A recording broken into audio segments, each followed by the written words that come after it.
Sveti oče je homilijo med današnjo jutranjo mašo v domu svete Marte oprl na evangeljski odlomek o bogatinu in ubogem Lazarju.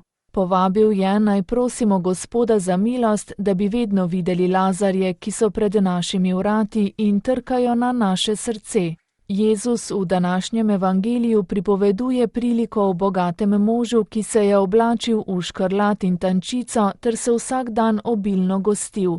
Ni pa videl, da je pred njegovimi vrati bil siromak prekrit z ranami po imenu Lazar. Papež Frančišek je povabil, naj si zastavimo naslednje vprašanje: sem kristjan na poti laži ali pa sem kristjan na poti življenja, na poti dejanj?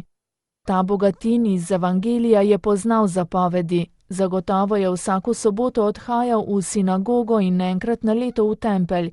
Imel je določeno vero. O njem je papež takole govoril: a bil je zaprt človek, zaprt v svoj mali svet, svet gosti, oblačil, puhlosti, prijateljev.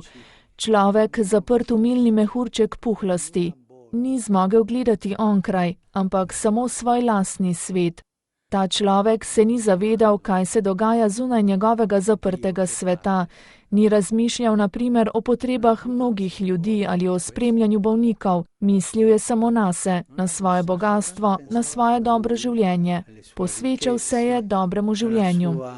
Bogatin je po papeževih besedah bil navidezni vernik. Ni poznal nobene periferije, bil je zaprt vase. Niti periferije, ki je bila pred vrati njegove hiše, ni poznal.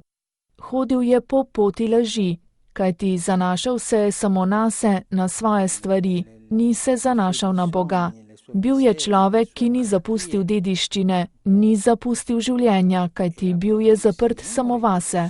Zanimivo je, kot je opozoril papež, da je izgubil ime. Evangelij namreč ne pove njegovega imena, pravi samo, da je bil bogat mož. Kadar je tvoje ime samo pridevnik, je to zato, ker si izgubil bistvo, izgubil si moč. Kolikokrat bi osebe najraje imenovali s pridevniki in ne z imeni.